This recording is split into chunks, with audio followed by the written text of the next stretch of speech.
Well, hello there. I'm Dan Cummings from News Channel 9 WSYR, and I'm sharing a big warm welcome for you to this year's Samaritan Center virtual 40th celebration. How about that? What a year it's been. Typically, of course, we would have spent this evening together all night with a family-style dinner celebrating the Samaritan Center's 40th anniversary and 4 decades of work in this community. Thanks to COVID-19 and the guidelines of large group gatherings, we are still needing to host this celebration remotely this year. We're sad about that. We're missing you all in person, but thankful that we're able to celebrate virtually like this. Now, if you bought a ticket, you might be enjoying that delicious meal from the School and Vine, Oh My Darling, or Epicuse. We appreciate these fine restaurants for being part of this event this evening. We all know this year has been so challenging, but we are starting to see that light at the end of the tunnel, starting to see our lives return to some normalcy. So for tonight, I want to share a big thank you to everyone who's joining in, and a huge thank you to this evening's presenting sponsor, Community Bank, and the family sponsors Burns Brothers Contractors, Dalpus Architects, Haler, Fryer & Kuhn, SOS, that's Syracuse Orthopedic Specialist, and also many thanks to the many sponsors and donors who are part of this evening's festivities. Your generosity and your support for the Samaritan Center's 40th celebration are greatly appreciated. Well, now it's time to hear a few words and a big welcome from the Samaritan Center's board president, Susan Furtney. Tonight we're celebrating 40 years of the Samaritan Center serving this community and honoring the tremendous work of our volunteers who we could not be here without.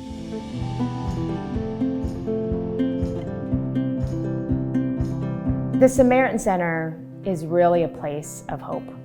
What we offer is more than just a meal. The staff and the volunteers here, the gift that they really provide is compassion, companionship, and an opportunity to feel safe. We do an annual assessment, a survey of our guests to get a better sense of where they are, whether it's helping them find a job, helping them find housing, connecting them to local resources. What we offer them is an ability to feel human, normal, welcome. And that has been sort of the common thread over the last 40 years. The last year has been challenging for everyone in our community, in our country, and across the world. But what I've been amazed about is the resilience of not only our guests, but our staff and our volunteers. We pivoted so quickly in the beginning of this pandemic to provide meals in a new and different way. It matters so much that you're taking time out to learn a little bit more about the Samaritan Center. We really do need your help and support. We are very lucky to have some very generous volunteers and donors, but we know how important it is for us to stay open. Anything that you have to offer is of huge help. It can be in the terms of just volunteering one day. It can be a giving $20. It can be of spending one day a month. Every contribution is valued here. So thank you so much for giving of your time, talent, and treasure. We value it, we appreciate it, and we're so grateful.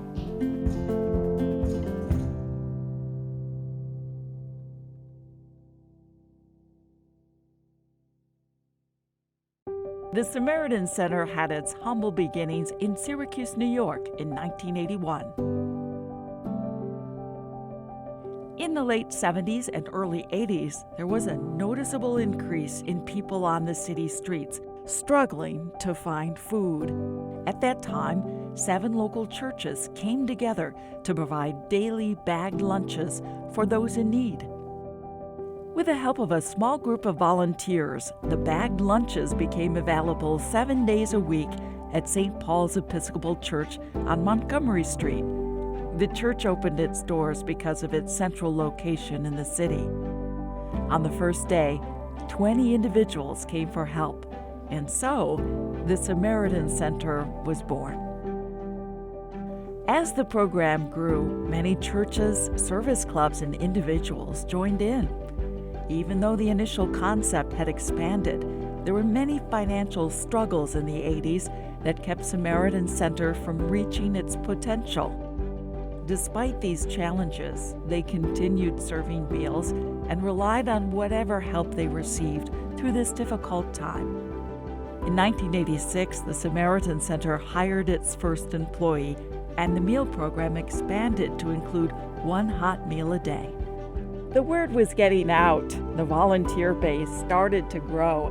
This intense and widespread participation from dedicated locals in the community was truly the heart of this organization and could not have survived without their help. Around this time, an idea was introduced to feed guests inside the basement dining room of the church. There, folks could sit and enjoy a meal while socializing. Many of them were living on the streets, but a portion were low-income family members who needed to supplement a meal. Some found it impossible to pay their bills and provide food for their families. The Samaritan Center had developed into a place where someone knew your name and asked about your day. A simple gesture of conversation was available, and anyone was welcome. It became a place not only for food, but of refuge for some who didn't have anyone in their life. It became a home. When local bakeries and restaurants started to hear about the center and its impact on the community, food donations came generously pouring in. In 2005, the Samaritan Center was serving nearly 80,000 individuals.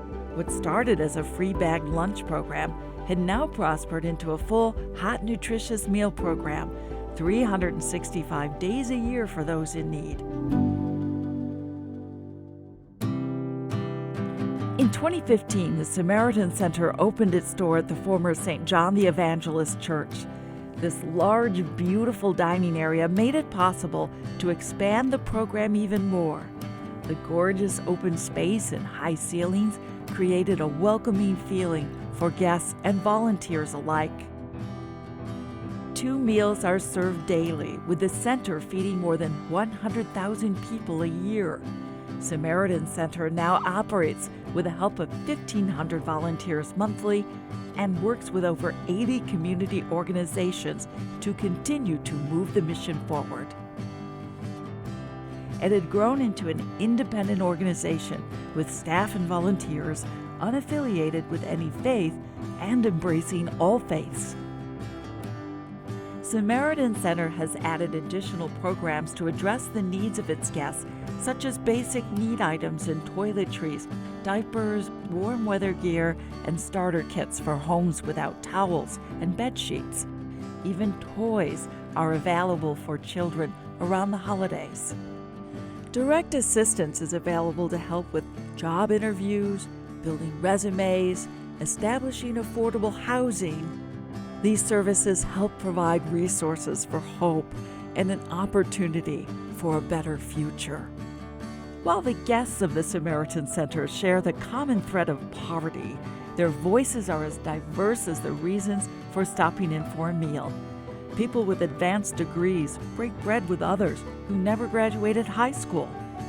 It's a place to grab a coffee and say hello to a friend. While so much has changed, so much remains the same. The original dedication of the local community to serve the hungry and those in need through the Samaritan Center continues. A place where individuals and groups alike, guest or volunteer, can find acceptance, connection, hope, and family.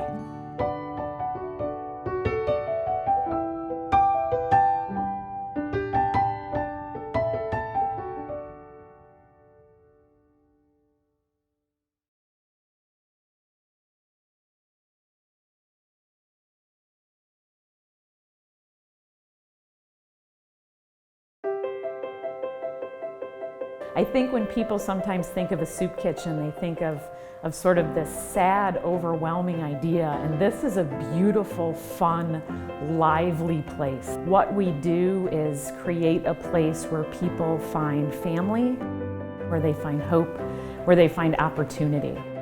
It's a place where no matter what your situation, you are welcome. We started with a very small group of volunteers back in the early 80s, just doing what they could. We are now an organization that that works with over 1,500 volunteers a month. The volunteers at the Samaritan Center are really the lifeblood of this organization. We all have our own little communities, our family and our friends. And if we just stay in those communities, we miss the richness of the greater Syracuse community. When you come down to a place like the Samaritan Center, you really get to experience that and understand what people need, what people are going through. It really does make you feel good to know that you're doing something to help, just giving a little bit of time, the impact that you're making. I really enjoy the guests. You feel great at the end of the day, to the point where you encourage other people to come down and volunteer. I just love the sense of community. We tend to be very separated as a society, and this gives me an opportunity to be with all kinds of people, and that's really important to me. I've gone on to be hopefully a better person as a result of my experiences down here. It's affected my life in only positive ways. The volunteers are really why we exist. It doesn't have to be this huge issue of hunger, but the person in front of you and the person behind them and the 3 feet of influence you have around there, you start there. And I think that's what our volunteers see. If you haven't volunteered at the Samaritan Center, come down. You know, it'll change your life.